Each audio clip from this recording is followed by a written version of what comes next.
à notre séminaire des femmes vainqueurs. Amen. Amen. Femme, lève-toi pour bâtir ta maison. Amen. Alléluia. Amen. Ah, tu dois t'élever, maman. Amen. Jeune fille.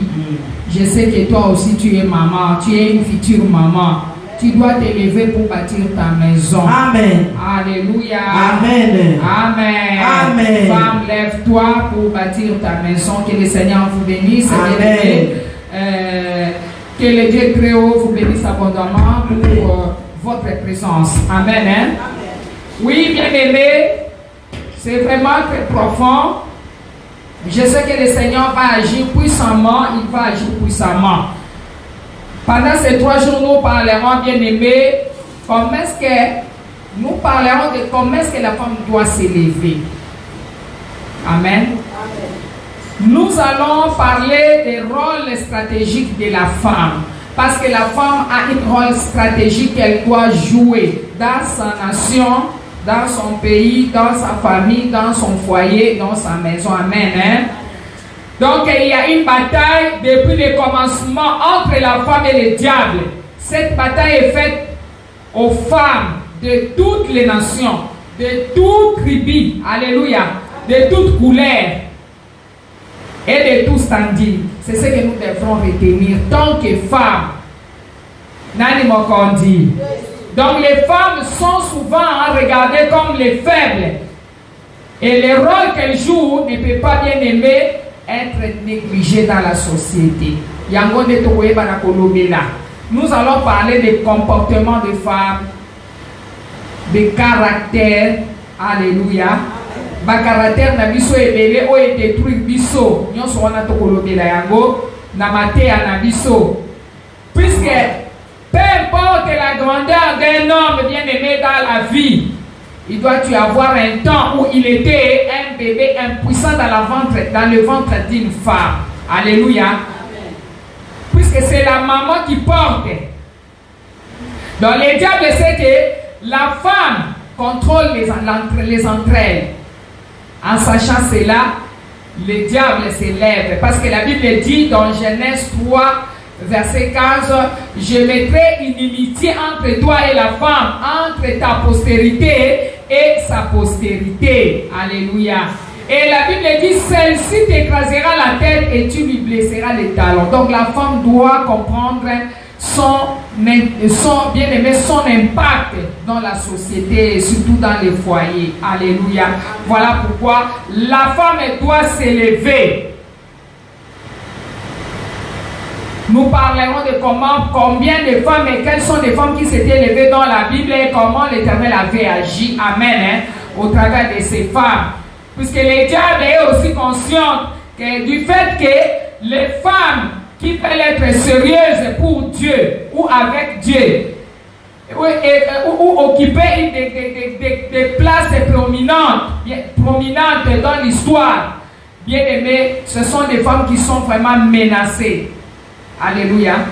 Ce sont des femmes qui sont menacées. Les diables s'élèvent pour leur menacer. Mais si tu jettes, bien aimé, un second regard dans le plan de la rédemption, comme cela est révélé au 3e chapitre du livre de Genèse, tu découvriras et tu comprendras que l'inimitié entre le diable et la femme est profondément enracinée. Donc nous ne devons pas jouer, nous devons avoir la connaissance de ces choses afin que nous puissions vaincre.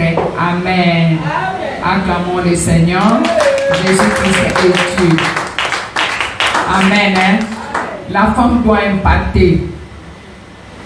La femme doit savoir et comprendre la place que Dieu lui a donnée sur la terre. Et nous allons, bien aimer, décortiquer cela par la grâce de l'Éternel. Aujourd'hui, c'est le premier jour. Que le Seigneur vous bénisse abondamment. Nous allons commencer avec notre pasteur Abraham. C'est lui qui va, bien aimer, introduire cette séminaire parce qu'il va nous parler. Tant qu'homme, il va nous dire, il va nous parler de quelques erreurs de femmes. Pasteur Nabiso Abraham, akobana Nabiso mokola liboso ya séminaire, akoyebisa biso ba erreur ya basi en tant que mobile. Alléluia. Nani mokondi. Yesu. Tobete Yesu maboko acclamons Jésus. Amen. Amen. Élèvons le Seigneur. Nous allons d'abord bénir le Seigneur pour sa présence au milieu de nous. La Bible dit, là, 2 ou 3 sont assemblés à mon nom, je suis au milieu d'eux. Fermons nos yeux, bien-aimés, bénissons la présence de Dieu au milieu de nous. Prions au nom de Jésus. Alléluia. Seigneur, nous te disons merci, nous te remercions pour ta présence, oh Dieu. Merci éternel, Dieu des grâces, Dieu des bontés, parce que tu es là. Nous élèvons ton nom, Fils de Dieu vivant, parce que ta parole déclare, là 2 ou 3 sont rassemblés au milieu de toi tu es. Seigneur, nous savons que tu es là. Tu es là, Seigneur notre Dieu, au milieu de nous. Tu es là, oh Dieu, pour enseigner. Tu es là, Seigneur, pour instruire. Tu es là pour corriger nos erreurs, éternel notre Dieu, afin que nous puissions bâtir ce que nous avions nous-mêmes détruit et ce que le diable a détruit, Seigneur. Nous te disons merci, Jésus. Nous te glorifions. Dans le nom de Jésus, nous avons prié. Amen. Oui, bien-aimés, nous allons inviter la présence du Saint-Esprit. Que l'Esprit de l'Éternel nous remplisse puissamment. Car la Bible dit, sans le Saint-Esprit, nous ne pouvons rien. Nous allons faire appel à l'Esprit de l'Éternel. La Bible dit, ceux qui m'ont au sang tout est, tout ça de l'autre côté. Jésus-Christ est parti, il est retourné en disant, je ne vous abandonnerai pas. Mais il était nécessaire que je m'en aille. Mais vous ne serez jamais orphelins. Je vous enverrai le consolateur, le Saint-Esprit. Voilà pourquoi tu obéis la mouvement au centre d'Anzambi. Saint-Esprit de Dieu, a quitté la bombe en abisso, a quitté la séminaire, oh, il y a 3 jours, oh, yo, qu'on va dans le premier jour, journée à ouverture. Saint-Esprit de Dieu a manifesté Ngouya naye, puissance naye, autorité naye, pouvoir naye, au milieu de nous, bien-aimés, afin que tu recouvrir ma capacité na biso oh biso to baki na ko perdre na satana to bodeli to beleli présence à mon santo Saint-Esprit de Dieu nous avons besoin de toi bana ko bondela belela mon santo na nzambe belela Saint-Esprit de Dieu Esprit de l'Éternel nous avons besoin de toi bondela belela mon santo invoquons et invitons la présence du Saint-Esprit au milieu de nous. Saint-Esprit de Dieu nous avons besoin de ta présence. Saint-Esprit de Dieu, descend dans ta majesté. Saint-Esprit de Dieu, viens pendant ces 3 jours de ce séminaire de maman où la femme doit s'élever pour bâtir, Seigneur, sa maison. Car nous avons nous-mêmes, Seigneur, détruit. La Bible dit la femme sage bâtit sa maison, mais les sensés les renversent d'elle-même. Oh Dieu, nous avions renversé nos maisons parce que nous étions devenus insensés. Nous avions, Seigneur notre Dieu, au Père de gloire, détruit nos vies nous-mêmes. Et la vie de nos enfants, la vie de nos maris, la vie de notre société, de notre pays. Voilà pourquoi nous retournons près de toi, oh Dieu. Nous invitons la présence de ton Esprit éternel, l'Esprit de l'Éternel qui enseigne, l'Esprit de connaissance, l'Esprit de renouvellement de l'intelligence. Nous avons besoin de ta présence. Viens, Saint-Esprit de Dieu, viens nous enseigner, viens nous parler, viens nous instruire. Nous avons besoin de ton instruction. Saint-Esprit de Dieu, nous avons besoin de toi. Descends, Seigneur, ce soir, au nom de Jésus, nous avions prié. Amen.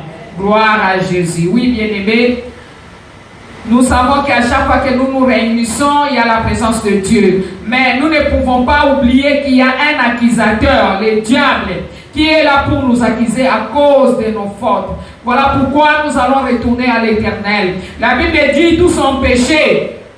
Dans le livre de Romains 3, 23, tous ont péché et sont privés de la gloire de Dieu. Là, il y a une privation de la gloire, de bonnes choses, de la gloire, de l'intelligence. Bien-aimés, nous allons retourner à notre Dieu pour demander pardon. Il a dit dans 1 Jean 9, si vous confessez vos péchés, je vous pardonnerai. Nous allons demander pardon à notre Seigneur. Nous allons demander pardon à notre Dieu. Que le Seigneur Dieu Tout-Puissant puisse avoir pitié de nous. Prions au nom de Jésus. Demandons la miséricorde de Dieu, ô Seigneur. Nous demandons ta miséricorde, éternel Dieu des armées. Yahweh, nous demandons ta miséricorde. Nous demandons ta miséricorde. Père, dans le nom de Jésus, il est, Seigneur, clair, comme du cristal, Seigneur, que le diable sait que s'il peut capturer, Seigneur, la race féminine, il contrôlera les mondes. Voilà, Seigneur, pourquoi nous nous revenons à toi. Nous revenons à toi afin que tu aies pitié de nous, éternel Dieu des armées, car nous avons détruit. Nous avons, Seigneur, notre Dieu, été rebelles au-devant de toi. Nous nous sommes rebellés à ta parole, à tes instructions. Oh, nous voilà, Seigneur, notre Dieu, anéanti par le diable. Éternel, aie pitié de nous dans ton amour, selon ta grande miséricorde. Nous, les mamans, nous revenons à toi ce soir, oh Dieu. Aie pitié de nous, éternel Dieu des bontés. Aie compassion de nous, Jésus de Nazareth, Fils de Dieu vivant. Aie pitié de nous, Jésus, pardonne-nous. Retourne derrière notre fondation. Regarde, Seigneur, oh Jésus. Vois et constate, alors aie pitié, Seigneur, dans ton amour et selon ta grande miséricorde. Pardonne-nous à cause, Seigneur, de ton amour et à cause de ta miséricorde. Dans le nom de Jésus, nous avions prié. Amen. La Bible déclare sans l'effusion du sang de Jésus à pas les pardon des péchés. Voilà pourquoi tous ceux qui ne comprennent pas la makila na Yesu, makila oya Golgotha. Que le sang de Jésus bien-aimé nous sanctifie. Que le sang de Jésus sanctifie cet endroit. Que le sang de Jésus bien-aimé puisse plaider miséricorde pour toi et moi, afin que nous soyons sanctifiés. Prions au nom de Jésus. Seigneur, je plaide le sang de Jésus qui a été versé sur la croix, le sang qui sanctifie, qui purifie, que le sang de Jésus puisse nous laver, puisse nous sanctifier, afin que nous soyons, Seigneur notre Dieu, pur et saint. Seigneur notre Dieu, nous voulons que ton sang nous lave, éternel, et que ton sang commence à plaider miséricorde pour ma sœur, mon frère. Que ton sang, Jésus, sanctifie nos maisons, nos foyers. Que ton sang sanctifie, Seigneur notre Dieu, nos bureaux. Oh Dieu, notre commerce, partout, Seigneur notre Dieu, où nous travaillons, que ton sang nous sanctifie. Dans le nom de Jésus, que le sang de Jésus sanctifie notre mémoire, cerveau, notre conscience, inconsciente et subconsciente et volonté. Nous plaidons le sang qui a été versé sur la croix, le sang de purification, que ce sang, oh Jésus, puisse, Seigneur, nous purifier dans le nom de Jésus, surtout notre intelligence et notre connaissance. Dans le nom de Jésus, nous avions prié. Amen. Oui, nous allons, bien aimer, demander l'Esprit de l'Éternel, que le Saint-Esprit de Dieu puisse renouveler notre intelligence. Que le Saint-Esprit de Dieu puisse être au milieu de nous. Que le Saint-Esprit de Dieu puisse se manifester ce soir. Qui nous parle, qui nous instruise, bien aimé, nous allons prier. Saint-Esprit, nous avons besoin de toi. Prions, s'il vous plaît. Nous allons, bien aimé, invoquer le Saint-Esprit. Invitons-le ce soir. Nous avons besoin de ta présence. Nous voulons te laisser la place. Nous voulons disparaître en fait que toi seul tu apparaisses. L'Esprit qui donne forme, oh Dieu. Laisse que ton Esprit descende dans ces lieux pour nous donner la forme que nous avions perdue à l'ennemi. Saint-Esprit, nous avons besoin de toi. Saint-Esprit, nous avons besoin de ta présence. Saint-Esprit, descend dans ta majesté. Saint-Esprit, descend dans ton amour. Saint-Esprit, descend, nous avons besoin de toi. L'Esprit de connaissance et l'Esprit de supériorité. Saint-Esprit de Dieu, nous ramenons nos pensées captives à l'obéissance de Jésus. Saint-Esprit de Dieu, viens, nous avons besoin de toi. Viens, l'Esprit de l'Éternel, l'Esprit de supériorité. Nous avons besoin de toi. Dans le nom de Jésus, nous avons prié. Amen. Amen. Oui, nous allons demander à l'Esprit de l'Éternel de nous parler ce soir. Que le Saint-Esprit de Dieu nous parle. Amen. Nous avons besoin du Saint-Esprit, car Jésus a dit, je ne vous abandonnerai pas. Mais que le Saint-Esprit de Dieu nous enseigne ce soir. Prions au nom de Jésus. Oh Seigneur, nous avons besoin de ton Esprit Saint. Saint-Esprit de Dieu, viens nous enseigner ce soir. Nous avons besoin de toi. Saint-Esprit de Dieu, viens. Saint-Esprit de Dieu, viens nous enseigner. Viens nous enseigner. Viens, Saint-Esprit de Dieu. Viens, Esprit de l'Éternel. Car dans le plan de l'Éternel, dans le plan de la rédemption de Dieu, la sémence de la femme devrait écraser la tête du serpent. Oh Dieu, Père, c'est ce qui indique, c'est ce qui explique, Seigneur notre Dieu, Yahweh, que la femme n'est pas n'importe qui. Ce n'était pas la sémence de l'homme, mais c'était la sémence de la femme. C'était, Seigneur notre Dieu, la sémence de la femme qui devrait écraser la tête du serpent. Jésus de Nazareth, nous avons besoin de ton esprit. viens nous assister, viens nous parler, viens nous instruire ce soir. Nous voulons t'écouter. Dans le nom de Jésus, nous avions prié. Amen. Acclamons Jésus, le merveilleux. Acclamons, acclamons, acclamons. Il est bon, Jésus de Nazareth. Il est bon, il est bon. Amen. Oui, bien-aimés, soyez la bienvenue, le bienvenu à notre programme de 3 jours de séminaire des femmes vainqueurs. Amen. Femme, lève-toi pour bâtir ta maison. Que le Seigneur se manifeste puissamment pour ces 3 jours. Nous invitons les serviteurs de Dieu, notre pasteur acclamons Jésus et le roi. Alléluia. Acclamons le roi des rois, le Seigneur des seigneurs. Acclamons le roi des rois, le Seigneur des seigneurs. Acclamons publiquement. Alléluia. Gloire à Jésus. Amen. Gloire à Jésus. Oui, que le Seigneur vous invite, vous bénisse, bien-aimés. Fermons tous les yeux. Nous allons prier pour le message. Que l'Éternel vous bénisse. Prions au nom de Jésus. Père éternel, nous voulons que tu nous parles, oh Dieu. Seigneur, notre Dieu, notre roi, nous voulons que tu nous parles, Seigneur, en ces moments éternels. Parle-nous, Jésus. Saint-Esprit de Dieu, parle-nous. Seigneur, nous voulons t'écouter. Viens nous instruire, éternel Dieu. Oh Dieu, à chaque fois, à chaque moment que tu invites ton peuple, Seigneur, c'est pour, éternel, notre Dieu, transformer leur vie. C'est pour, Seigneur, notre Dieu, amener des choses dans leur vie. Voilà pourquoi nous t'invitons, Seigneur. Nous voulons que tu nous parles. Nous abandonnons ces messages entre tes mains, Seigneur. Laisse que, Seigneur, ta présence domine en ces lieux. Laisse que ta présence, éternelle, notre Dieu, domine encore une fois de plus, Père éternel. Que ta présence, Seigneur, puisse nous instruire. Que ta présence puisse menacer toute autre présence au nom de Jésus. Éternel Dieu de grâce, merci parce que tu es là. Merci, Jésus, pour tout ce que tu feras pour nous. Dans le nom de Jésus, nous avions prié. Amen. Oui, nous allons acclamer la présence de notre Dieu. S'il vous plaît, pasteur, vous pouvez avancer.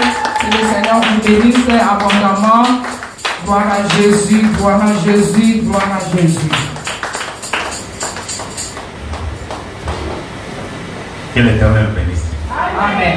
Merci, Madame, pour la parole. Nous allons commencer notre séminaire, notre conférence. C'est une conférence de maman. Aujourd'hui, je serai bilingue. Je vais parler en français, je vais parler en lingala. Gloire à Jésus. Femme, lève-toi pour bâtir ta maison. Ça, c'est un thème profond. Femme, lève-toi pour bâtir ta maison. Avant que je puisse aborder ce thème, je m'en vais d'abord comprendre qui est femme. Qui est femme? Pour bâtir la maison, la femme doit connaître son identité. Pour bâtir la maison, la femme doit connaître son identité. Et si la femme n'arrive pas à connaître son identité, elle sera une femme faible et cette femme n'arrivera jamais à bâtir sa maison. Qui est femme? La femme est une créature si merveilleuse de par sa forme. Je répète encore. La femme est une créature si merveilleuse de par sa forme. Quand nous ambassali biloko nyonso tout. Alors, iloko moko isepelesa motema ya motote lokola mwasi. C'est pourquoi mwasi avant tout le makambo nyonso il faut mwasi abisosola. Pourquoi nzamba ya zala mwasi? Et la femme est une créature merveilleuse. Contrairement à ce que c'est là qui va maman baye ndenge nyonso. Parce que si une femme ne se découvre pas, la maison ne sera jamais bâtie. Amen. La femme est une créature si merveilleuse de par sa forme. Et qui est femme? La femme est la force du changement dans tous les domaines. Moi, si avec ma changement dans le domaine nyos. C'est-à-dire, moi, c'est la force du changement. Et si quand moi, si Azali, c'est le changement, et ça l'ananda, ezala na église, ezala na mosala, esika mwasi azali, bamonaka changement. La femme est la force du changement dans tous les domaines. Alléluia. La femme est la force du changement. Aujourd'hui, nous retrouvons les femmes faibles. Moi, si à m'y éviter, donc la vérité, elle est faible, même à la maison. Elle n'arrive pas à organiser sa maison. Même à l'église, on lui donne la responsabilité, elle n'arrive pas à s'organiser. Même à la société, on trouve des femmes faibles. Mais aujourd'hui, je vais révolter l'esprit d'une seule femme. Je vais révolter l'esprit d'une seule femme. La femme est la force du changement. La femme est la force du changement.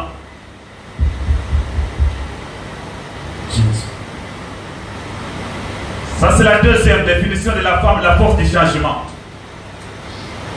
Aman s'élève pour détruire Israël. Mais dans cette ville-là, il y avait une femme appelée Esther. Oh. Je vais répondre qu'il y a une sœur, elle m'appelle de matin, tu peux répondre que le pasteur est prêt. Je devrais prier pour elle. Amen. Alors la femme, c'est la force du changement. Il faut que la femme, dans sa vie, sache que non, partout là où je peux être, je dois apporter le changement. La femme doit apporter le changement dans tous les domaines. La femme n'est pas une personne qui pleure pour rien. Mais la femme, c'est la force du changement. Amen. La femme, c'est la force du changement. Si vous lisez Nombre chapitre 27, alors, ces 5 filles, Babota 27, le premier verset et le verset 11. Babota Mibana Basimitan, Namanda Kunabangoma Namoba Lazakite. Yamona Nibagate Batol Baramasi Atomaramboka, Temoisi Atomaramboka.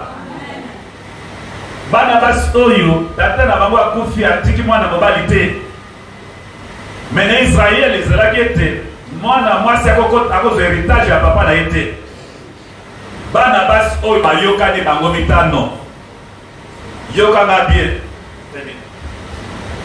Dans nos maisons, dans nos familles, il faut qu'il y ait l'unité entre les filles. Banabas Oyo, Yoka de Mitano, non. Donc, on dit qu'à la situation Oyote, maman, il faut se décider pour changer l'histoire de ta maison. Il faut se décider pour changer l'histoire de l'église. Il faut se décider pour changer l'histoire du pays. Tous les pays du monde dirigés par le femmes, ce sont les pays bénis. Dans la télévision, il n'y a pas Moïse. Il ne faut pas que tu réclames droit dans Mango. Maman, il faut briser ma limite, ma lien. Il faut briser l'opinion sur les actes josifiés, moi si. Ceux qui ont dit, ils ont dit, Moto sera na yo azati. Tamba ke pa ya Moïse a fait likambo oyo ya memi ya boy pa na nzambe. Zamba elisi ba na basi ko baza na raison. Est-ce qu'on peut lire?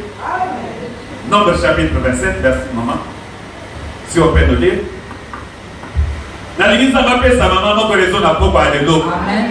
La carte na bilulu oyo esika nyos ba kondana yo des années esika nyos ba limita vie na yo esika nyos ba teka bino mama. Je vous bénis parce qu'aujourd'hui quand j'ai préparé ce message, j'ai compris que beaucoup de gens ont été battus. Toujours esika ba teka yo. Quand je lisais la Bible sur la femme, j'ai compris que ça n'a pas si mon bateka bango ata sali libala ndengeni ata bandi mbongo ndengeni et que ne mosikate.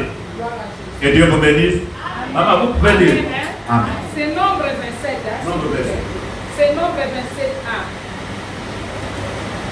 Lisez maman. Amen. Amen. Je lis la parole du Seigneur dans Nombre 27, verset 1. La Bible dit ceci: loi sur les héritages. Les fils de Thélophade, fils d'Épher, fils de Galad, fils de Makir, fils de Manassé, de famille de Manassé, fils de Joseph, et dont les noms étaient Machla, Noah, Ogla, Milka et Tirsa. S'approchèrent et se présentèrent devant Moïse, devant les sacrificateurs Éliézer et devant les princes et toute l'assemblée à l'entrée de la tente d'assignation. Elles dirent: notre père est mort dans le désert. Il n'était pas au milieu de l'assemblée de ceux qui se révoltèrent contre l'Éternel, de l'assemblée de Corée, mais il est mort pour son péché et il n'avait point de fils. Pourquoi le nom de notre père serait-il retranché du milieu de sa famille? Parce qu'il n'avait point eu de fils. Donne-nous une possession parmi les frères de notre père. Moïse porta la cause devant l'Éternel, et l'Éternel dit à Moïse: les filles de Thélophane ont raison. Est-ce qu'on peut acclamer l'Éternel? Tu leur donneras en héritage une possession parmi les frères de leur père, et c'est à elles que tu feras passer l'héritage de leur père. Tu parleras aux enfants d'Israël et tu diras: lorsqu'un homme mourra sans laisser de fils, vous ferez passer son héritage à sa fille. S'il n'a point de fille, vous donnerez son héritage à ses frères. S'il n'a point de frères, vous donnerez son héritage aux frères de son père. Merci, madame. S'il n'y a point de frère de son père, vous donnerez son héritage aux plus proches parents dans sa famille, et c'est lui qui les possédera. Ce sera pour les enfants d'Israël une loi et un droit comme l'Éternel l'a ordonné à Moïse. Amen. Acclamons la parole. Gloire à Dieu. Ota la bana basi babota mimita bazala mani mobali te. Nakama kamana usolela ngala sana ndekote webi valeur na yote. Bana basi mitano batelemi balobi biso to bota mimita bayokani. Awa na lina lobete skaba na basi bazana ndabe bayokani. Il y a un problème dans la famille na biso. Bana basi bazami sa mine na ndam alors ndako izana bana basi bele bisale sa bakamala mote. Natika woloba.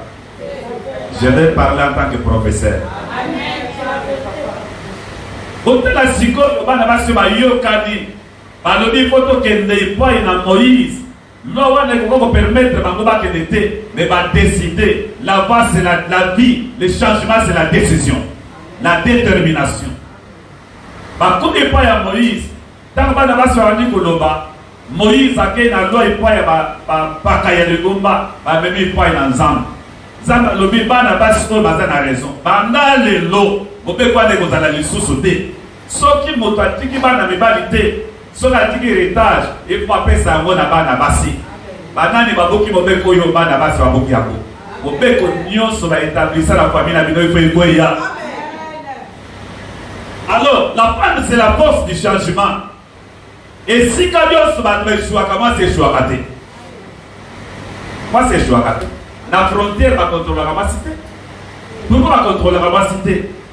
D'abord, dans la rapide de l'humain, ce qui va y avoir valeur dans l'amour. La femme, c'est la force du changement.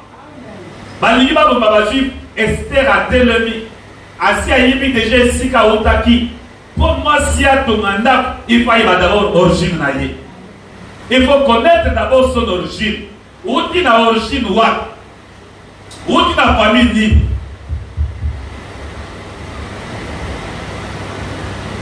Yo, la famille. Il faut connaître d'abord son origine. Et ce qu'on a une origine, on peut construire une dame qu'on a eu madame. Esther a télemi, qu'on a Aman a télemi à Israël, mais Esther a télemi d'abord la prière. Avant que les coups na roi pour Yazaki Mobali naïe. Assemblée. Avec na roi. Dans le roi Saki na quitte, mais dans mon Esther, roi Télémi. La femme c'est un pouvoir. La femme c'est un pouvoir. Quel pouvoir? La femme c'est le quatrième pouvoir. On n'a pas de base sérieuse.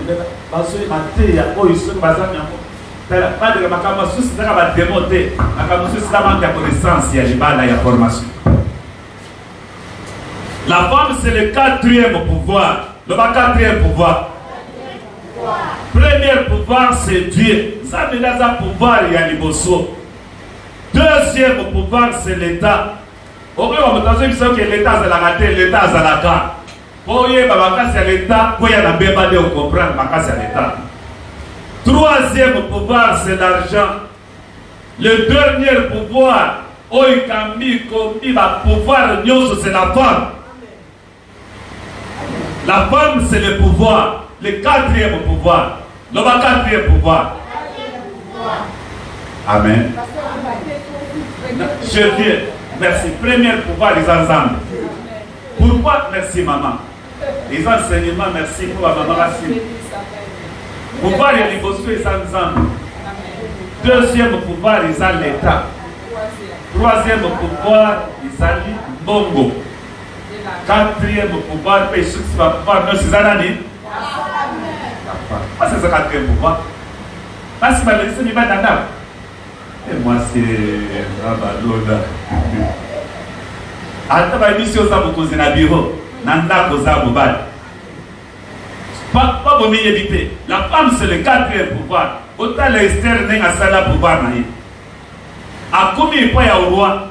Assis à Sambélé à l'Atibien. L'homme à l'Atibien. À l'Atibien. Dans l'Atibien, à quel point il y a au roi? Roi dans mon Esther. Pour Esther, il y a beaucoup déjà de réclamations. Allah dit ça, mis en onction et à Sika. Une femme qui peut changer l'histoire de sa famille, c'est une femme de prière. Une femme de prière.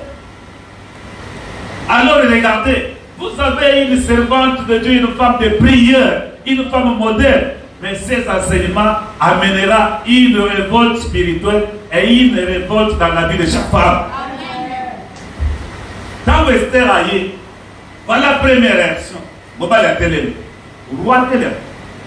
À télé parce que à Koutani n'a pouvoir ou le pouvoir naïe.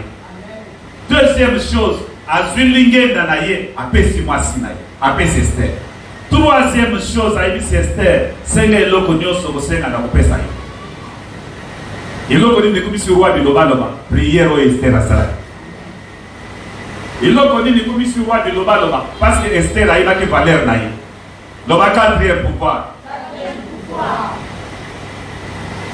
Moi, c'est quatrième pouvoir. Et ce qu'il a exercé pouvoir naïe. Là, au Sénat, il faut du savon. Moi, c'est ce qui a fait le Simon. Ça c'est vrai. Maman a eu pouvoir na yote.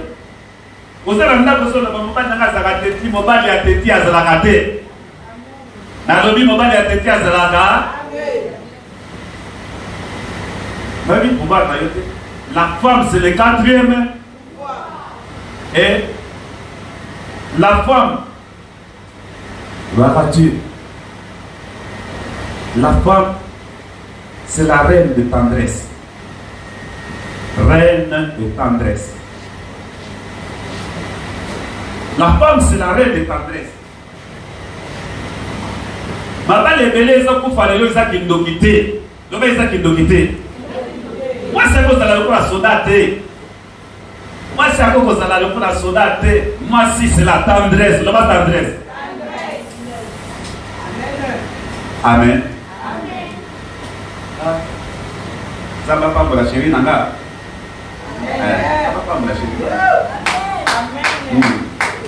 Parce que dans le but de la internet, les nationaux de Naïe, avant que Bananaïe, Naïe, c'est chéri, à Zwinga. À Zwinga, d'abord ma solo à Bolingo. À Pételinga, d'abord ma solo à Bolingo, et les serviteurs, ma papa. Betelinga na yoki yango na yoki ba yeye na kati ya motema na sepeli. Suka la dise chérie na bana kuma. Kwa nani na kutani na mwasi ayebi koloba. Tendresse loba tendresse. Mwasi faza na tendresse kwa bandi sandako na ye. Likola lelo ezakaka mwasi na téléphone mobile na nini? Soki mobile a poussé pas touché, au moins il y a bana bazali bana bazabana. Et bon bana bakuka libana. Une femme c'est la tendresse. Moi si sur la tendresse à maîtriser mobile. Pourquoi il m'a libéré parce que les banda parce que ma coutane na base basée na tendresse té. Dans ma tendresse. La femme c'est la reine de tendresse. Moi si pour ton mandako, mandako ebele panzana lelo parce que basi ya tendresse bazate. Ye na sabananga otie to chet. Na kutute. Wana mabada kana. Yesu Kristo. Parce que la combat Yesu libala. Libala. Que Dieu vous bénisse. Amen. L'homme tendresse. Amen. La femme c'est tendresse. Parce que ce qui moi c'est la tendresse. Vous t'as la rester là. À côté mobile, mobile tout une salle là yoni.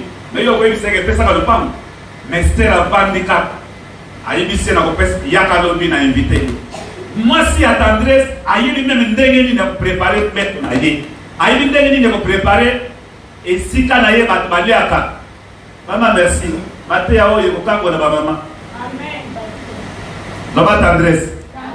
Donc la zone tendresse té balamuki na tongo yé na mobile. Abenga ka mobile na yé ya John. Bali na yo. La petite chérie n'a pas de chou, n'a pas de chou. Alléluia. Nous sommes dans le bagaté, nous sommes dans le baka. Et c'est lui qui voit si à l'oba. Tada. Bible l'obin à Proverbe. Chapitre 18. C'est lui qui trouve une femme, trouve le bonheur. Alors, il dit que oh, il y a su mon bal, il y a su bonheur. Mon bal, il y a un bonheur. Mon bal, il y a un bonheur. Mon bal, sur la zone célibataire, c'est une maison inachevée. Hein? Parce qu'il y a une maison inachevée, mais ceux qui déjà y ont bal en tant que femme, ceux qui peuvent maîtriser ta maison, qui peuvent transformer ta maison, c'est la tendresse. Est-ce que vous voulez la tendresse? Ceux qui maman ont la tendresse, pas na kobota ba na tendresse, ba na tendresse. Ne pas tendresse. Parce que tendresse n'est pas la kitoko ya libala. Tendresse n'est pas la que ata mobali azaki mokelo kolanga, mais so kuta na mwasi ya tendresse, mobali na kobimba. Eh Yesu Kristo. Ne pas tendresse. Natika. Pour Matéa Oyo, maman merci. Nasambeli otumo bimanadobi bisala yo pesa mosali oyo obatele bo moimolayi. Parce que ceux qui moi c'est à former des sociétés béni. Non pas tendresse. Mais quand la ndenge batambo la kwa sina mobali bazoye de l'église, bazalo pour la générale na soda zo sima. Danakate. Yakanoki. Yakanoki anoki no mama eli kaboni ni oyo. Bikamoni oyo moi yata moi c'est atambo la boité le misaka de misaka yozo tikano ba ka boité tambo la boité bozo tambo la bozo solo le bon pèse la célibataire ou ya libala no ba tendresse de l'ozomona moi si tendresse zate mobile tendresse zate la carte na libala civilisation za la kate. Un homme civilisé, oh, il y a tant de gens qui sont wana atika wana université, na kati ya doka zo mobile. Na kati na église na za pasteur, mais na ndako na za mobile. Na kati ya tendresse que vous permettre bino yo na mobile pour se ratana ko solo la mala. Eh, moi c'est ça là na mabele, on va les autres na mesa. Le bas tendresse. Maman, si vous avez la tendresse, vous avez le coquin de manquer qui était. On va ne plus pas y avoir la base si manquer de manquer qui est pour le panzambe. Ça ne pas la nanga et toi la namatea.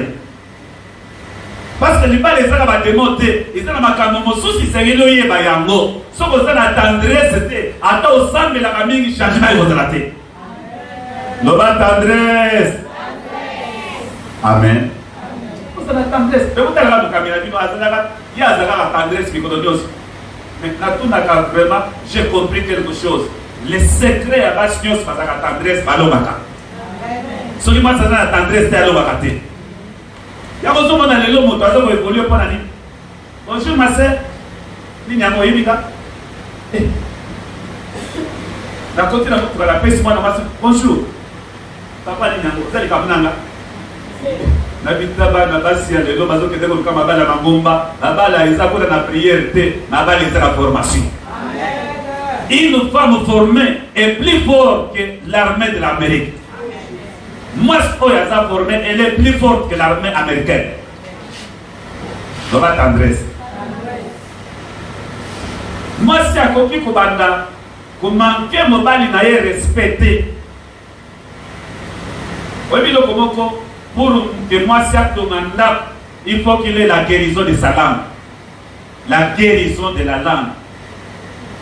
Donc, la guérison de la langue. Donc, les monaïeux font Kangolama. Toute personne qui maîtrise sa langue, c'est une personne forte.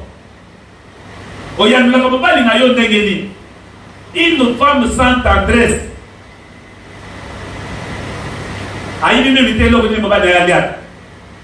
Avant na yawa bilamba nyos nazola ifatu na ngacha kamera ozola tanini nazoyi bisaye lamba nazola ta bilungola wana modèle la tanini.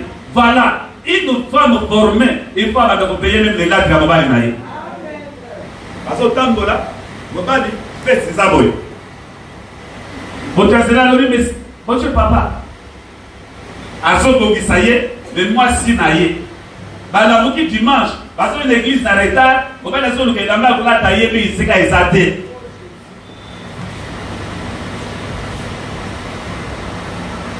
Est-ce que tu peux dire avec moi, Mère, soyez bénie? Alléluia. Est-ce que la zone va bien? Natika? Le va t'adresse. La femme, elle est le prolongement de la création de Dieu. La femme est le prolongement de la création de Dieu. Samba sali mokila suki sikoy oyo atikali mwasi asala musala. Mwasi azalaka na mabete, mwasi azalaka na makalite. La femme est le prolongement de la création de Dieu.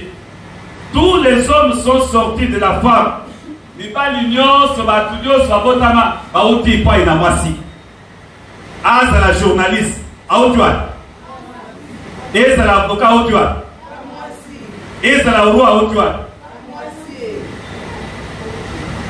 Premier restaurant ya moto eza li boma mama na ye. Ya solo. Premier restaurant ya moto eza li boma mama na ye.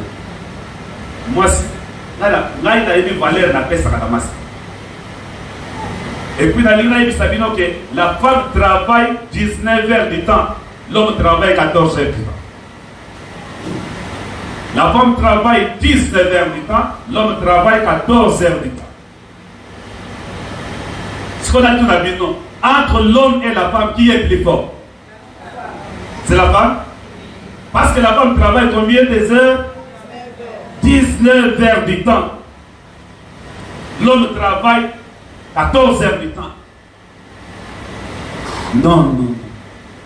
Moi, si à Koko Tambola, à Sanamana na Loboko, à Zumana Moussina Mokongo, à Zuna Saka Tamboli na Yango. Que Dieu vous bénisse. La femme travaille 19 heures du temps. La Moukina Tongo, Bamonionso, Abandi Misala Yanda, Abandi Misala, Akela Soka Sala, Ake Mosala, à Silisi na Biro Zomi, Bazoki Zelamoko na Mobile. Baouti na église, moi c'est Abandi Kolam. Oh, que Dieu bénisse les femmes. Basuki Kakawana te, Nabutu Baouti Kayete. Nabutu Kayete. Ata nomina lembi, italien. Ah, ça va là. Tout est dans la mission. Pour que ça soit la tête, tout est dans la mission. Amen. Ils ont les soumons.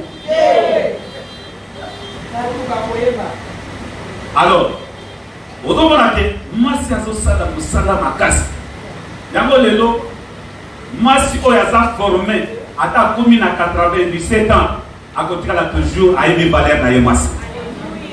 Tozomona mwana mwasi aza na 17 ans aza na 15 ans ayebi valeur na ye te. Que Dieu vous bénisse. La femme, C'est un puits profond pour son mari. Voilà Togotanga. Proverbe chapitre 5, versets 15 à 19. Ça, c'est juste que je suis en train de donner l'identité de la femme pour introduire même mon message. Adresse que vous pouvez nous lire. Proverbe chapitre 5, le verset 10. Non, c'est pas le verset 15 et le verset 19. Proverbe 5, verset 10. Verset 15 à 19. Verset 15 à 19. Proverbe chapitre 5, verset 15 à 19. Nous connaissons la parole du Seigneur. Vois les eaux de ta citerne, les eaux qui sortent de ton puits. Tes sources doivent-elles se répandre au dehors? Les ruisseaux doivent-ils couler sur les places publiques? Qu'il soit pour toi seul. Qu'il soit pour toi seul. Moi si Aza puis ya richesse pour la mobile na yemoko. Pour la mobile na yemoko. Moi si ya libana azo bima libana na mobile mosusu. Balobi source oyo efete la batumi bale. Pour la motomo. Zerana pour la motomo. Yo mutu wana si bokabana ke na ye. Ex, de ba ex. Aussi bokabana na ye. Est-ce que vous avez un bon ex panani? Ah maman là le pas. Mais quand ça se bokabana na ye ya sur ibalo kuma na motomosu. Mais mbongo wana ozo panani. Nak ozo bomato ozo bikisa. Ozo bomandako. Mais na lina biso que moi si aza puis la richesse pendant mon bas le monde. Là-bas dans la richesse.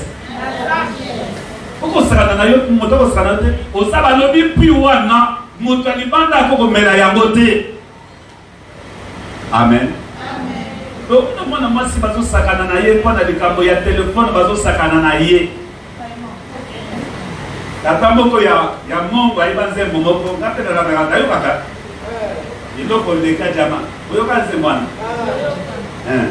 Abenga wenani? Abelelis. Oh, il faut que jamais sa musique. Sa musique. Il faut que jamais sa musique. Mais il faut que les diamants, ils ont des moissis. Il faut que les diamants, ils ont des ressources. Ils ont des cas diamants. Ce qui va se faire, nous avons dit, makamumi balé, makabango, ils ont bon na moi. Si ils ont pris de richesse au point na yo, au kabobal, ya ko kabula bona moto sauter. Kazamba pambola yo. Kazamba pambola yo. Est-ce que moi si mo bazola nanga? Maman il faut pambola. Bobali soa zuyo. Allo bobali na soa talio. Allo bina pambola. Donc la vie valeur na yote. Maman mo ba alimba que de prière à côté azo sokola bisimba na yima limaka na zo sokola. Zamba lola. Zamba lola. Na tudi ya bima libanda ozo sokola. Bobo takaba na ndenge nini? Bobo takaba na ndenge nini?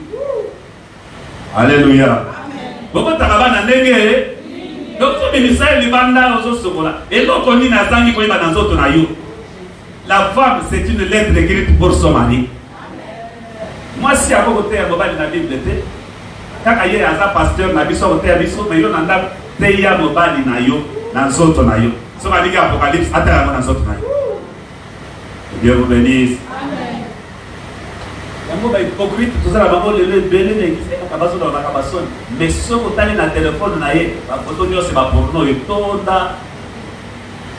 Un homme marié, une femme mariée ko na ba porno to. Ce que bandi ko la nango, ba mari de lui ba femme de lui ba tondi na vie na yo. Okoyo ko pesa la biso mo sale belé na carte église. Que Dieu vous bénisse. Est-ce que vous êtes bénis? Amen. Gloire à Dieu. Pour maintenant que vous voyez l'égalité, au Sanal, et dans le que moi, c'est travail 19 heures du temps. Un grand principe de la vie. Il n'y a pas de succès sans femme. Il n'y a pas de succès sans femme. Batunyo somokili mobimba. Succès, ils ont des souris massazate. Ceux qui m'ont abandonné parti politique naïe, ma maman, au mito sacrament, aux hommes au tambour, au pèse au lola ta valeur naïo. David ntango abomi Goliath bato baye misère. David abomi 1000. Saoul abi banani bapesa David succès eza basi. Soki basi bandimi yo za bandimi yo. Nayebi si soki basi bandimi yo za bandimi yo. Parce que basi nde bapesaka succès na kati na nani.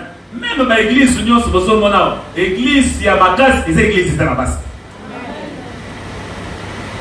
Naloba mwasi apambolaka na motema me mobali apambolaka na motu. Botala ndenge baofrande epesama na l'église. Plus grande partie baofrande na l'église ce sont des femmes. Yango na ministère nanga nati kozala bapartenaire mibali te. Nazala toujours na basi mpona le mwasi c'est le cœur. Là-bas c'est le cœur. Botala ke soki moto akufi mibali bakovanda esika bavandi bamekondolia sozo pesa baba mongo mais mwasi azali na cercueil. Oh la femme, que Dieu vous bénisse. Amen. Non, je suis une force. Maman, ndako na yo zo swana ndako ba swana kanza basala kate. Ndako ba swana kalipambo likota kate. Moi si faut pesa valeur na mobali na ye. Amen. Moi si faut tombo na mobali na ye. Moi si faut tombo na ndako na ye. Amen. Moi ça ko comparer mobali na ye na bandeko na ye te. Moi ça ko comparer mobali na ye na mobali azaki na ye te. Oui, bah c'est le lot. Dis-moi, je vais vous parler de ça. Alors, le loco est ici, mon bal de Wana. Et aussi, la moto n'a été. Mon bal va comprendre la cahier, mon isika yotité. N'est-ce pas ça? Votre nom de la vie n'a pas ça. Comme quelqu'un comme ma fille n'a eu à Canada, n'est pas d'ailleurs aussi au Kété. Oh, il est cassé ça, l'idée. Eh, que Dieu vous bénisse. Alors, si on a d'accord de la matière, donc la moitié ayebi identité na ye. Si on a identité na yo, nous avons montré ma casse. La femme c'est qui? La femme c'est la mère, maman. Pourquoi mère? La mère c'est la compassion. La mère c'est la compassion. Tala, et ça n'a même na kati na libota. Bana bazaka affection makasi na maman ke na papa. Eza boite. Pona nini botu na bana news bazaka na affection makasi na maman ko le papa. Pona nini? Maman wana vandi na mwana wana libumo pendant 9 mois. Obi sala batozo le. Zambe na so pesa ka mwana mo kolose me ye. Ba se minyosu ya ka ndenge mokote. Mususu ye baby see you. Sikoi, bandi kwa kase. Et pour la bota, bandi kwa le. Mbesi na aye resource. Na wiet. Abotika yote. Problème exact, oye ba valeur na yo. Humanité il faut que ça la teste soki mwasi azate. Mwasi azovana na mwana libumu pendant 9 mois. Mwana wana soka botami. Ata osali miracle ya ndenge nini? Première affection à pesa nani? Ata yo papa omemaka ye, ata oyinaka biloko ndenge nini? Affection ozala maman. Et puis ya mibale. Mwasi aza na compassion koleka mobali. Bike mibale bazaka mamfu. Mina kama mwasi amina bomili bana, azwi bana tikile nani? So bango osondoli bana, obi valeur ya bana te. Mwasi akupaka na mwana na ye, même mokoli ya bitumba, mwasi atikaka mwana te. Que Dieu vous bénisse. Comment ça l'erreur maman? Yo ça na bon moyo. Osi bana sondoli ba yusio, boni bana wana, e bana ko souffrir. Asi, non, bana wana soli ba souffrir un jour, yo ko pango la matin. Mwasi akupaka na bana na ye. Que Dieu vous bénisse. La femme c'est la première gestionnaire. Non pas gestionnaire. Moi si failli ba ko gérer ndako na ye. Ba tu ya libanda ba gérer ndako na yo te. Moi c'est ça gestionnaire ya liboso. Pourquoi moi c'est ça gestionnaire ya liboso? Na ba pays développé, ba ko pesa caisse na mobilité, ba caisse ya mongo nyos, ba pesa ka basi. Parce que moi c'est la première gestionnaire. Moi, si ça a besoin de détournement, moi, c'est Bangaka. Et Dieu vous bénisse. Mais pour moi, c'est ça gestionnaire. Moi, c'est un développeur à Mongo. Moi, c'est ça la consommatrice de. Non, pas consommatrice. Ma pétion 5 000, ma pétion 20 $. Au l'union sociale ici. Aux autres, je vais faire moi, c'est la bonité. Moi, si pas dans les consos. Non, pas les consos. Ce qui n'a tout dit, non, n'est pas ça. La caisse n'a pas commis. Maman, pendant janvier, il y a une caisse n'a pas commis. Parce que mon paya, il y a un mot, on ne sait pas mon paya, il y a tant mon paya, il y a un mot, il faut la Abigail. Tant que le mobile est moi, si on a une caisse na réserve, alors la côte n'a pas de caisse na à suivre offrande, le bas offrande. Maintenant, mon sous suppose que l'anglais ça peut dépendre de la mobilité. Alors, tout n'a pas la caisse na ça na combien? Aïe, ça na combien?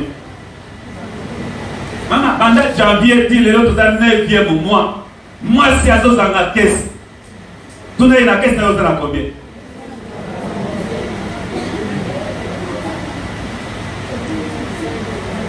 Aujourd'hui, on a la caisse. Parce que ceux qui m'appellent sur 10 000, au sommet de l'homme, on dit 4 à 500, quand c'est la caisse. D'abord, c'est vraiment des autorisations. Parce que la minute, ma caisse est américaine. Parce que la minute, ma caisse est américaine. Chaque fin du mois, il faut tirer quelque chose dans la carte. Maman, il va dire que ça va être mais il va dire que ça va être mon côté. Quand c'est que ça na mon côté, maman. Parce que tant que ça na bon valeur na yo sida. Tout na une caisse na na combien. Pour y aller à l'église, il faut tout na ya pesa yo transport. Masa na musala na transport au vandi. Mbongo nyo sa pesa yo. Ondio somba ta masango tia na po côté kaka. Ondio somba ta bakaleso de pisaka. Ah. Alléluia. Ça va pas pour la yo. Moi je suis béni. Amen. Moi je suis béni. Amen. Moi si nanga za na bisala news. Service traiteur azala yango. Asala service traiteur musala azala. J'ai compris une seule chose. Ce qui moi c'est ça pour débrouiller. Ce qui moi c'est ça la quelque chose n'a pas bon là. Amen. Ce qui ozo sala te suka na suka na moto bokamani na ekana. Yo osala ke lokote okutani na nzela ah bon. Ata les balles de coup ata dans les sous-témoins le tika la bande dès que ba kilo basala le tika la bande bon moi $20 yango yo somme la bande o soit et donc on dit des tini yozwa parce que sa femme consommatrice aux a reproduire la femme doit reproduire la femme doit reproduire la femme doit faire quelque chose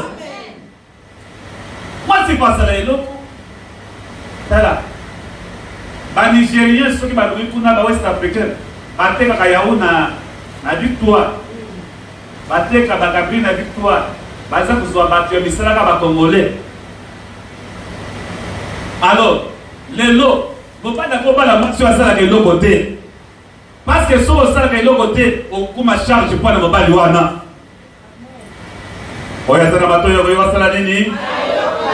La femme doit reproduire. Moi, si je passe à quelque chose, je ne sais pas si je ne sais pas si mobile. Ils ont dit que moi, mobile est ça. Moi, je ne sais pas mobile est ça. D'ailleurs, la Ligue est Sabino. Ils sont là pour les cabanes à cité. Et Dieu vous bénisse. Il y a un ensemble dans le visage de Dieu. C'est nous qui sommes à la table à Bassimi Balémissa. On a des tas d'autres. Oh, moi, je suis pas dans ça. Mais moi, je suis pas dans ça. Et pour ça, quelque chose. Vous avez un téléphone, Wi-Fi. N'a pas publication. N'a pas publication. Et l'autre côté, n'a pas de Tala, Zama Pambola, comme on a passé un déguignon. Il y a Minene, il y a Mipoussé, il y a Mwindo, il y a Pembe. Alors, modèle nyo suyo pour ça, on écoute na maman nzela. Mais différence na yo ezaka onction za ba je mikolo na yo. chose. Beaucoup vendre boité, ndako ekukufa nzala. Maman ko basala raté. Moi na nayi mota sala. Mais moi na wana ko ya pèse $500. Mais maman na sala raté. Alors ka banda ko ya 500. Boba la sala raté ya sala raté. Non. Beaucoup tina mwana wana ke de sala ke numba bazo futa combien? Tant mwana wana zo so possibilité à pesa yo, so maman zo ko ba lui sa paye yango. Natika. On a fait un démon, sort à côté ya ba démonter. Naza côté ya masi pour moi ça zo valeur na ye. Pour ceux qui ba maman ba pambolami église kuma kama kasi. Ceux qui ba maman ba salaka église tonga maka. Église ko tonga maka prière te, église tonga maka na musala. Ceux qui ba twaza makasi na prière et quoi ba sa musala. Que le Seigneur vous bénisse. Si vous avez un signon sur la tête, bazos de l'année. Bazos de la matière. Vous avez l'année.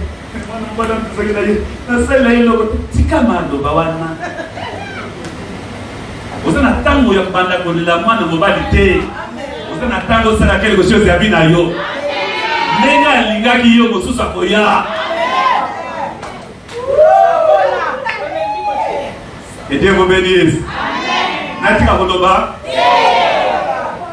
oyo ezande musala na ngai tena loba en tant que professeur naye bakisana musala munene maderasi asali apesi bino misisa ya prière formation à délivrance et pourquoi il va se valeur na yo apasi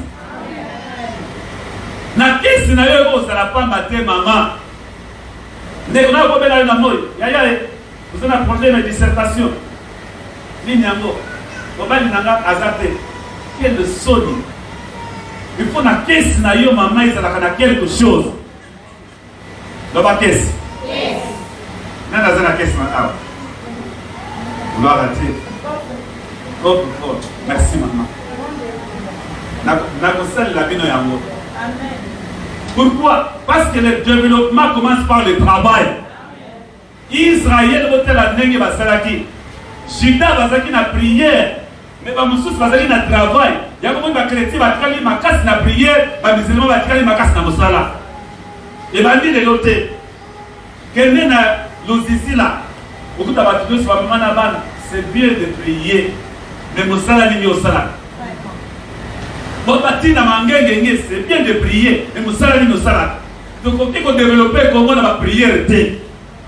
Et pour développer comment la musala ya mabeza la kate. Ata koteka ma isa musala ata koteka ta bénédiction et koyaka de logo yozosala. Amen. Est-ce que maman va ozola nanga? Amen. Vous êtes consommatrice de mais ça n'a pas moi ça pour reproduire. Ça a quelque chose. Là vous avez même na c'est ça a quelque chose. Amen. Alléluia. Ah ça a quelque chose. Vous savez quelque chose équilibre pour ça là. La femme, c'est l'équilibre. Non, pas l'équilibre. La femme, c'est l'équilibre. Et si quand papa y est, il y a qui 2000, il a déjà la mis soso. Oh, il y a un soso dans ma ville au rebelle. Ah, mais moi, ma vie, qui est la chère, ma caisse nanga. Mon père n'a bête, le bin n'a bête, le bako n'a zélo. Azuki na musela, akuti obani boy. Bonjour. Namona ndako bakobanda kimete bakuvanda kimete po yebi likabozo sana ndako wana te. Celui qui trouve une femme trouve le bonheur. Mobali wana bande kuna bazo tala yo bali banda bana mwasi wana mwasi sala keloko talia kaka te mama tele masala quelque chose. On a ça dans le diplôme, les diplômes ne disent rien. Les diplômes ne disent rien. Les diplômes ne disent rien. Ba bonga izala ba bazana ba diplôme te. Bato boko isa batoza botazo sala ka pe na manda kati akota ta classe te na komi millionnaire. Oh que Dieu vous bénisse. Yango bana na bino bana biso ba se bino ba koza na internet. Arrêtez ya publier ba photo na bino ya. Quand vous êtes eximipende wana na internet nani motoke de kolinga yo wana eza kwanga ya bateke. Wana eza kwanga bateke. Valeur ya mwasi ya batela kayango. Que Dieu vous bénisse. Biso tu banda ko kolo ko na tolo ya mama te. Mais les lots weze. Charge de batterie, mais nous savons les bandes. Mais on les a charge de batterie. On les a charge de batterie, c'est la moussala dans mon andako. Que Dieu vous bénisse. Un amour pour l'éternel. Est-ce que vous êtes bénis? Maman, ça a quelque chose. Monde y a le lot, et ça monde y a compétition. Ceux qui vous ont ça quelque chose, c'est dit de côté de l'église. Ceux qui vous ont ça quelque chose, les gens qui vont de la tête, non. Même pour faire un accord, vous avez un problème. Parce que ceux qui vont ça quelque chose, on est à 100 francs, alors l'union fait la pause. Même la famille, ceux qui vous ont la gamme, vous les battez, vous les battez. L'église, vous avez la moto de mon côté. Moto la moto, pas le bon dans la construction. Maman, ça a quelque chose. Jeune fille, ça a quelque chose. On a quand 300 dollars. Au lieu de monter quand ma tête sur jeune fille, vous avez sur ma téléphone à 300 dollars. iPhone. Vous avez la pourquoi? Méga. Qui met sur la méga? Maman. Vous avez qui met sur la méga? Vous avez la main, vous avez pas d'ailleurs, mais vous avez la charge pas d'ailleurs. Comme vous parlez à Sakana, il faut ça quelque chose. Ça quelque chose. Pour ça, vous avez quelque chose. Équilibre les causes là. Au lieu de Bimisakayo, vous avez Azate, mais va coûter une dame pour faire quelque chose. Azate, à ta bande de Konaye, va lire à ses pénis. L'homme équilibre. Que Dieu vous bénisse. Une bonne femme, la femme, c'est aussi une reine de concordance. Le bas concordance. Les Zambalola. Concordance. À l'article, quand les soeurs noires, à l'article, soutien rouge. Il y a un soutien Mikolo, il y a un Mawa. Maman, d'accord, moi, c'est ça, reine, il y a concordance. Et à l'article, c'est mis, quand les soeurs noires, il faut faire la manière aussi pour concordance, il m'a donné cette idée. Concordance. Vous avez ici la zone qui est l'église, chip noir, sapate rouge, tricot rouge jaune. Oh, yo, moi, je ne vais pas les dire pour une moi, c'est ça, je concordance. Je vais concordance. Attends, je ne vais pas aller avant la dima. Il faut qu'on ait son là qui a concordance. Tant que vous avez là, vous avez marié, vous avez pressé, vous avez là, vous avez là. Mais pas si il y a l'eau, à ce là, vous avez là, il y a qu'à être, très tard. Ah, mais c'est très, mais moi, je vois. Oh, Zambalola, Zambalola, Zambalola. Le concordance. L'église, il faut y aller. Vous savez les mingi, vous les mingi. Problème, c'est que vous savez la tête. Problème, c'est que vous savez pas. Ce qu'on a mis valeur dans la salle de la yote. Est-ce que j'ai le plus bazar? Yo biso tozo c'est la tout pas lisser tous les mongo mais bazo que ne confina yo tolo na balabala. Pendant que n'a qui disait bazo c'est la nana côté de ma 3 heures. Oh ndako yo. Oui, mais valeur te. Mais bazo que ne ko sala nana yo likolo ya tani ya toilette. Zambalola. Que Dieu vous bénisse. La femme a sa valeur monnaie. Mon tako bota bana te basakana na bango. Mwana mwasi so ba pambola mi ndako pe pambola. Amen. Mwana mwasi so ba bongi ba para pasa nini? Soki mama bebi saki, yo mwana oyo osala nini? Okubongi sa. Okokiko na ndemaka mabe oyo ilandaki mama te. Aligna sukisi. Pour que mwasi atomanda pe fatele mapangenga. Abotele manengeni. Isaac na Israël. Na kotanga verset wana ya sukani na kusilisa. Ani Israël. Isaac na masimo ko abengiye Deborah. Est-ce que c'est pas Deborah? Deborah na Bible. Kotanga ka Deborah, kotanga. Maintenant là, on a fait quelque chose mon que sur Deborah. la base oyo va changer l'histoire de Mandako Nama. Moi, c'est Déborah Sanan. Déborah Sanan qui juge et prophétesse dans Israël. Par fonction bonne, deux fonctions. Juge et prophétesse. Et ceux qui ont été, mais Déborah Sanan qui est une femme mariée. Mais vous avez dit que vous avez dit que vous avez dit on a que de conclure le message. Lève-toi pour bâtir ta maison. Juge chapitre 4. Au conquis qu'on a la pongité, l'homme il faut ici quand il m'a bouqué. Yaya, ce que vous avez dit, moi, na liboso, na erreur. Yami balé au suivi sous sel. Il y a des bandes là, tout le monde va les peser erreur. Papa, c'est comme salir.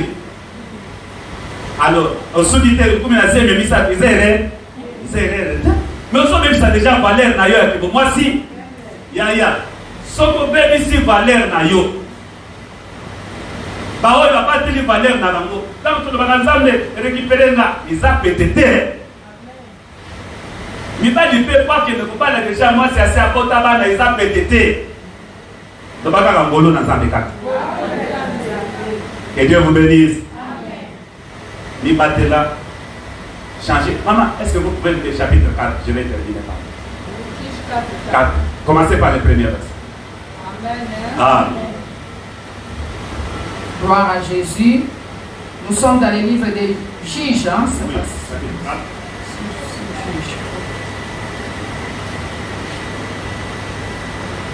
et le Seigneur vous bénisse. Juges 4, commencez par les premiers versets. Juges chapitre 4, verset 1. Déborah la prophétesse juge en Israël. La Bible dit: les enfants d'Israël firent encore ce qui déplaît à l'Éternel après qu'Éhoud fut mort. Et l'Éternel le vendit entre les mains de Jabin, roi des Cananéens, qui régnait à Hathor. Les chefs de son armée étaient Sisera et habitaient à Rochette, Goïm. Les enfants d'Israël crièrent à l'Éternel, car Jabin avait 900 chars de fer, et il opprimait avec violence les enfants d'Israël depuis 20 ans. Merci. Depuis combien d'années? 20 ans. Awa, pan Israël basali mabe.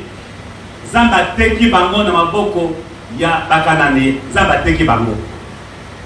Tamba teki bango. Bazaki na moto abano kamba bango juge comme na ye Zaki Déborah azaki juge avec ta prophétesse na feta wana bateki batwana mena tuli motuna na na teka libala na yo okoki kokende libala okewe kozonga Joseph bandekule bateka ye mais pas les Israël nzambe motateki bango mais yo na teka yo na teka famille na yo na teka ba relation na yo na teka ba vertu na yo odia yo so mbongo olota kango ka na ndoto na moto mona ka yango te na teka yo enseignement ko teka ko te abo peut parce que aw ils ont des fondements na yango monen. Que Dieu vous bénisse. Amen.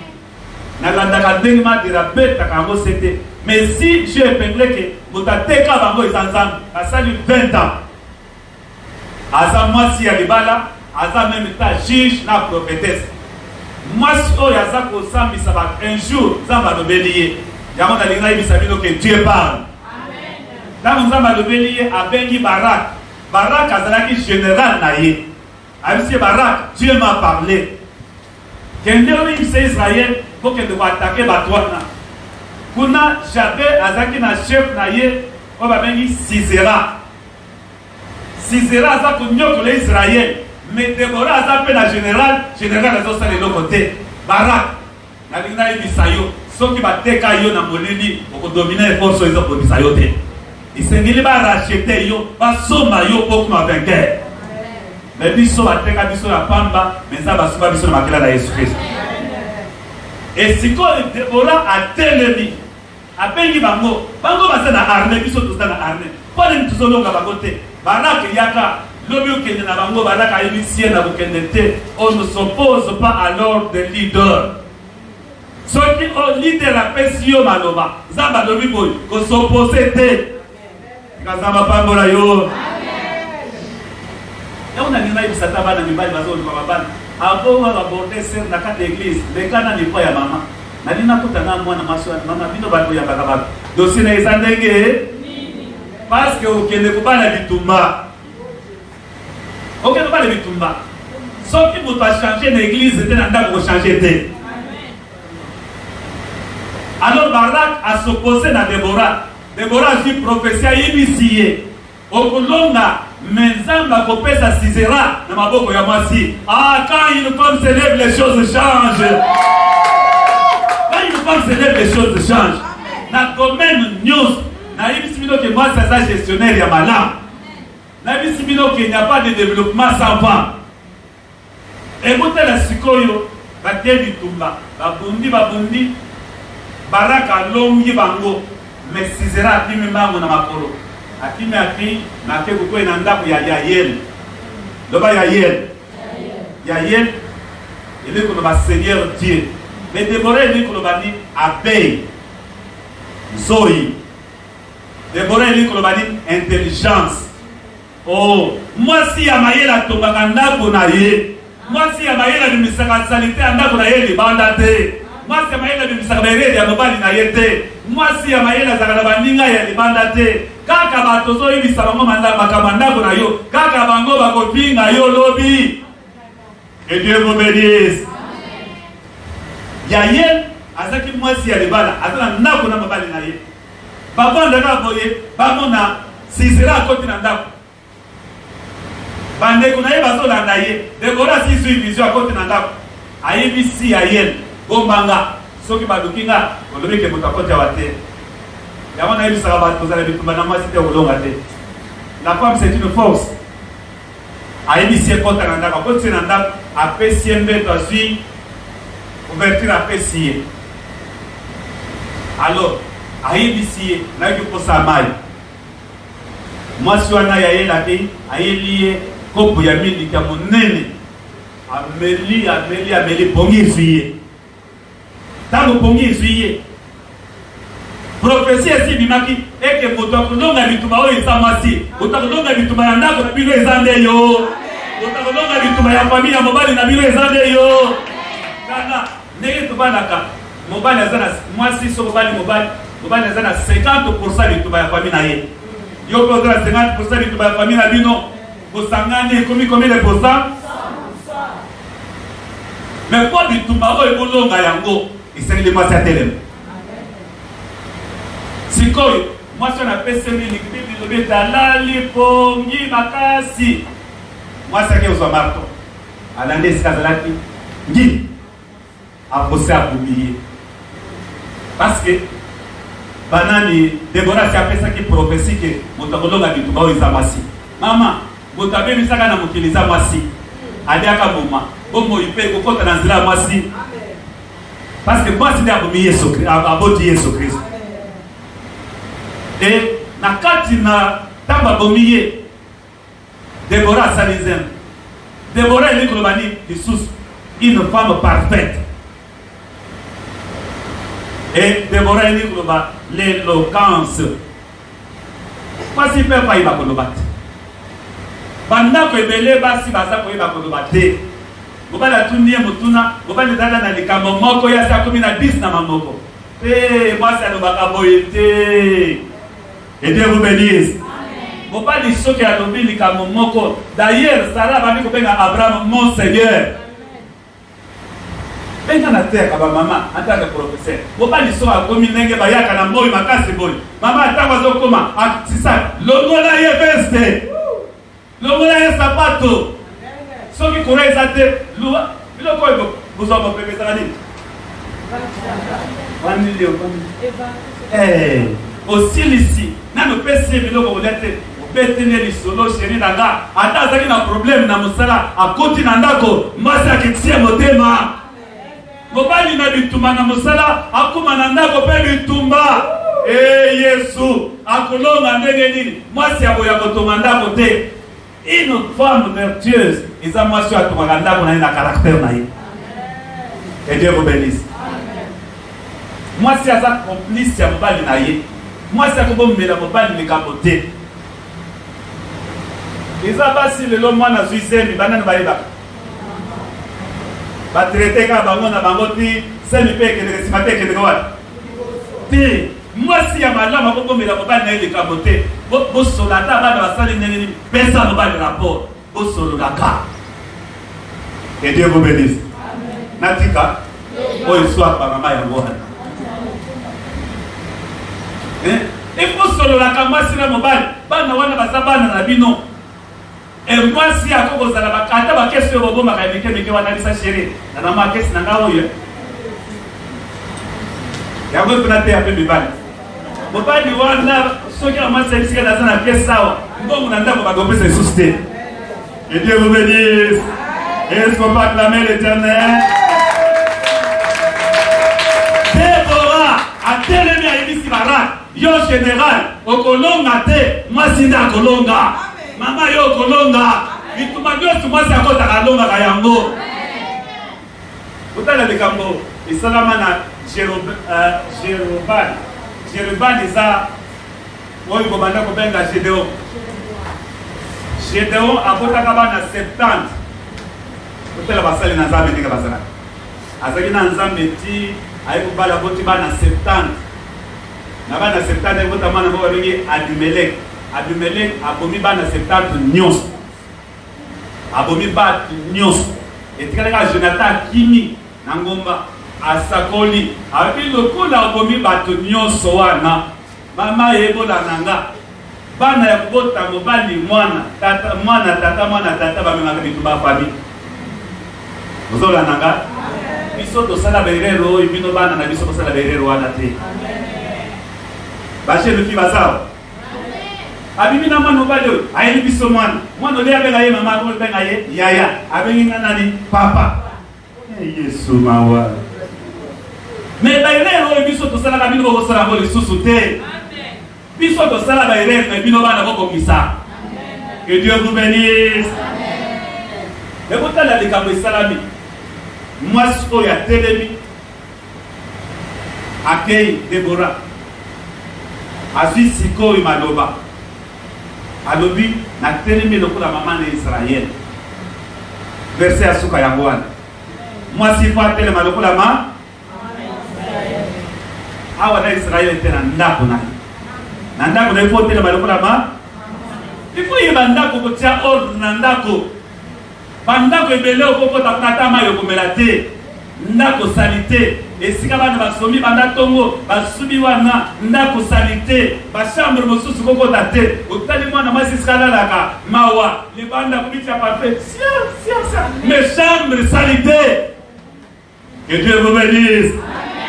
Natika koloba. Alors sikasikoy mwasi wana mama tanga otanga bien. Tutami mokanda na suka bande. Chapitre 5, Juge. Jésus, chapitre 5. Chapitre 5, verset. Juge, chapitre 5. Je m'excuse. Siko bana basi yo bayete. Aza batata to baza bayaya. Tuna mama nani? Papa. D'abord, ce matin, la fiancée m'a dit que ma belle est fiancée wana. Avo femme de la débat dans Malawi, ou femme de la débat les photos de la moine, moi ça n'a pas de wana. Ou ma femme de la baba de jamais. Il serait ma passage. Après pour ta noix, femme de la bisma bala negi wana te. Jamais. Que Dieu vous bénisse. Amen. Parce que dans sa professeur ya basi tala. Ata basi nanga aibinga ke wala kukosa yete. Ayebi, aibwa na kukosa yete. Comme moindre tentation de kutana boswayo. Parce que dans sa professeur ya basi. Que Dieu vous bénisse. Amen. Moi si pas kosa yete, ata mobali ko semi na zota na yote azo seka ya bebita oyo. Asi a dokoti yo même. Parce que moi si amona ka sifa pour le mobali. Que Dieu vous bénisse. Amen. Bien ba maman tu silise maman tanga. Oui papa. Chapitre 5 verset 7. Verset 7. Lisons la parole du Seigneur dans le livre des Juges, chapitre 5, verset 7. Amen. Amen. Vous y êtes? Nous y sommes. Les chefs étaient sans force en Israël. sans force. Quand je me suis levée, moi Déborah, quand je me suis levée comme une mère en Israël. Est-ce qu'on peut acclamer l'Éternel? Les chefs étaient sans force en Israël. Mais quand je me suis levé, moi Déborah, comme une mère en Israël. Amen. Maman, il faut attendre la maman nandako na ye. Gloire à Jésus. Bange kisandako. Obi mobali mosusu ata balobe na famille na bango ba yebiye. Les soka kutani na mwasi oya telema ako changer mobali wa. Déborah lobi, je me suis levé comme une mère en Israël. Une mère à Zanan. C'est une femme patiente et une femme de maîtrise. Une mère, c'est une femme patiente et une femme de maîtrise. Passé la 30 ans de mariage, sur le Tuni Bango, Bamona Rika Rabola Bouté. Bakota na makambo ya ndenge, mais bazo ko lisabi so titre comme ba mikolo. Mais ya biso mabala lelo, ya mingi saka une semaine, 2 semaines, voilà ni motu oya continue bala, akumina ni mère te. Soko kumbi ni bala continue ni bala il faut comme mère. Il faut comme nani? Et l'envoyer liboso ya mère isa patience, pas patience. Okukuta mobali musantu te. Okukuta na masi musantu te. Mobali azana berera, yo poza na berera. Oyibi lelo soki mobali ali kwa kise. Mwasi na ngaza mabe. Mwasi pe soka li kunoba. Mobali na ngate bokubongisa te. Mobali azana mabe, mwasi azana mama. Ngai pe na za pasteur, azana mabe nanga. Nanda kuna za pasteur te na za mobali. Soki pona kukame pe na gam. Mais Attends, si ce programme na kena bayambie na lui mon amour, je t'aime. Gloire à Jésus. Et puis nous allons demander à ce batangi le ofili. Afini yo. Abimbi, oya zulu ya babi koto, oya zulu te. Ezala ndengo na tenali pas les fautes tolérance ezala. Amen. Et Dieu vous bénisse. Amen. Bobo tongali pas les fautes ni ezala. Tolérance. Ezala ba maman, otuna ba maman na biso. Et une mère c'est qui? C'est la sensibilité. Une mère, c'est la sensibilité. Avant de nanda ko likambo ezo sala maboye, azo sentir déjà que likambo mabe ni ko tanda oyo. Une mère, c'est la sensibilité. Que Dieu vous bénisse. La sensibilité. Maman, comment liwa eko titi nanda? Maman wana lali pongi, ba ko titi ba yibi mwana na ye, non, ça ce n'est pas une femme sensible. Une femme sensible, c'est une femme éveillée dans la prière. Et Dieu vous bénisse. Est-ce que Makabo est malamu? Est-ce que ça qui toko? Amen. Zamba pambo na bukambi na bino parce que la formation, yango esala kamaba les ala kitoko. Gloire à Jésus. Alors, na que de aussi ça kolobete, Déborah a tellement une mère. Dans bazo bunda bitumba abunda ki lokola juge, abunda ki lokola prophétesse, mais awa azungi lokola mère, azungi na compassion ya bato bazo kufa, azungi na mawa, dans la moise ezaka na motema ya mawa. Et une mère, c'est une femme de valeur, elle est serviable. Serviable. Nega bozao na bandako na bino en tant que mère, il faut y avoir qui que mobali na banda. Amen. Il faut y avoir qui que mobali sala nini? Na ko yaka ndako na yote, na iti na bandi na kiti non. Il faut tant que ça ko bonjour papa. O meminga na kiti mosusu parce que kiti ya mobali na yote ya mobali na yo. Ezo na basi ba kiti ya mobali na bango te. Basani kuta tila na mobali biloko mawa. Parce que les prières dimanche, il a mis à la salité. Yango lelo retard na ba église. De fois ya mwasi ya monene ya liboso lanterne. Loba lanterne. Ceux qui vont à fête samedi, pendant que nous sommes à lundi. Bonjour chérie, tu sais que nous avons la fête le samedi. Bonjour chérie, tu sais que. Oh, bandako yibi saye ndenge wana. Comment ça ça la lanterne? Loba lanterne. Yango so muna ke otoko kuya na prière na retard ya 30 minutes te. Jamais. Zamba ko banda ko sela biso te bandeko. Et nyos wana ba retard da terre za banani ebele za ba maman. Papa c'est là déjà et tu vas na ko sali nani. Aji Oh, ils sont bochani. Rouge à lèvres à Tchao. C'est quoi? Eh, la bossani. Vous suivez ma qui va aller à Deke.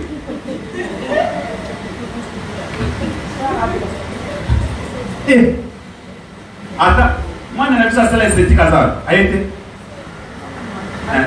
Alors, oui, mais ça, le maquillage, je me soucie qu'on a le bédango. Modèle de maquillage, à chaque maquillage par rapport à la mazolata. Que Dieu vous bénisse. Quand vous avez pour Canaba, tout un amour à Massimo Boy, à la Canaba de la maman Micheli, ma chez maquillage à rouge, ma vie, ma voix. La table dans le bureau à sa femme de confrontation.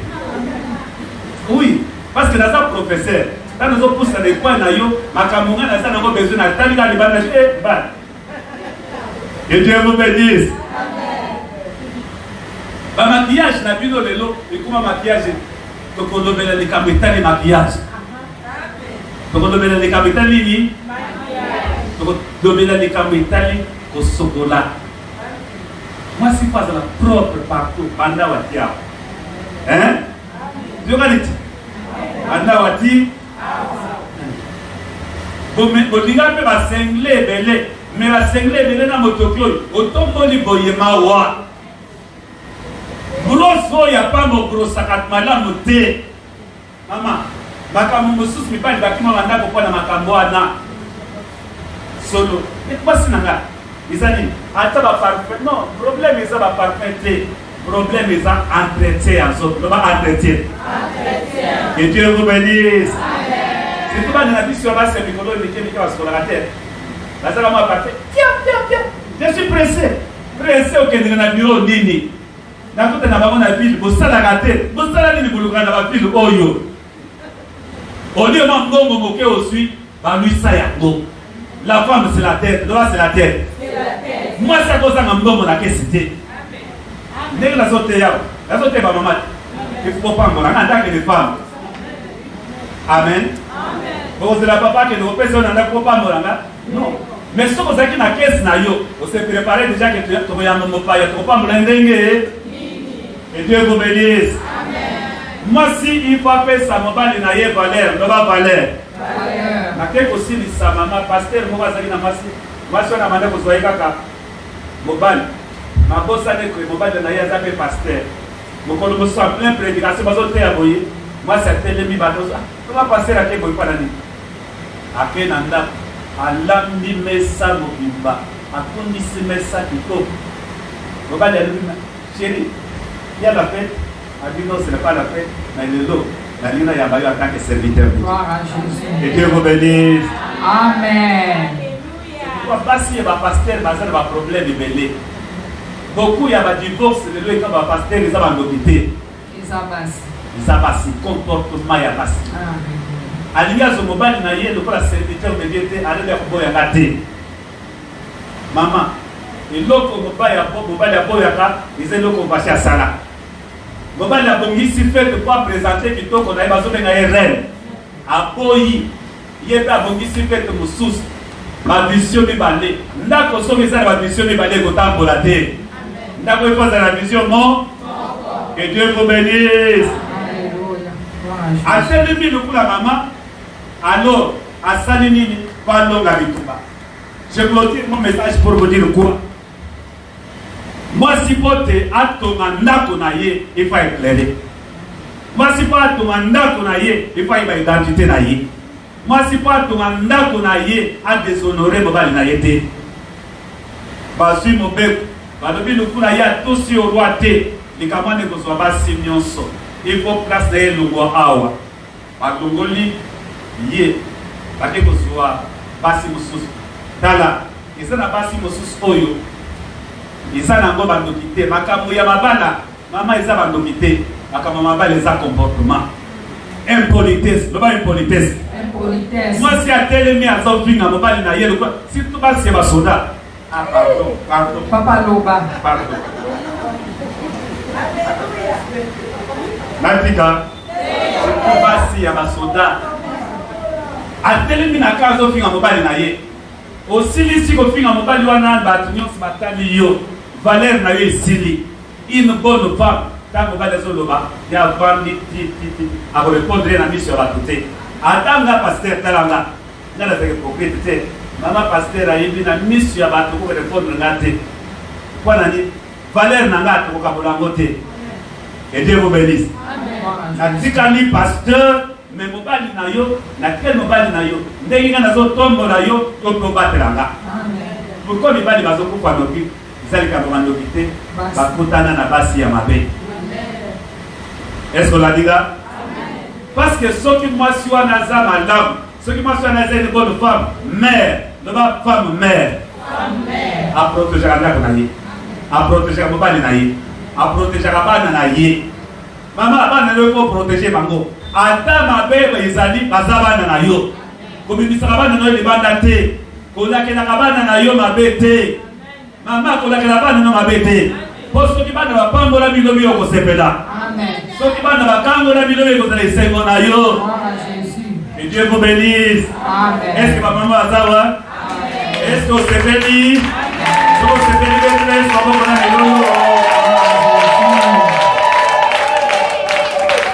Moi, si à mon hôtel, mais la mobile n'a mis sur la côté, attends, il y a licencié, attends, il y a des cadres, attends, mobile n'a eu. Mais moi, si à ma la mobile n'a pas été, chérie, côté classe. Mobile peut à côté classe, assis sur la tête, ça l'est, n'a ni moto souillé. Moi, si pas ça va Amen. Tant que vous avez souillé, vous faites la bateau de solo. Parce que tant que vous avez la solo, vous avez la bateau. Secret ya ndako ya misangoni bakate zala lokola Esther. Lelo papa e bitumba bandokiza bandokite nga soki mwasi aye ata oza célibataire okwanda na batu ndenge nini ata si obali okwanda na batu ndenge nini caractère na yo ekofandisa mobali na ndako. Que Dieu vous bénisse. Amen. Siko banda ya lelo ola bengi ba ojana obi bango oyo bakeba mobali ya moto te nini te bazata bashike bilayi te awo mobali ya moto aza te bazata bashike bilayi te awo tobana wana soki asi akerekipere mobali na yo mosela kuzengela ye chéri qu'est-ce que tu veux manger aye boye alongoli esapate azosikola ye mai na makolo lepino asi bunduna wana ekima makambo akata. Que Dieu vous bénisse. Amen. Les balles à Kalizala raté. Ngasui chéri nangaza bisono exact côte à côte. Il y a des scamons quand il y a les na peine à l'éto. Ben dit ma solo. Oya sani mabe to bani ici la kate sani ni. Mais ça n'est pas. Tu le rends si pèse la carte de bala.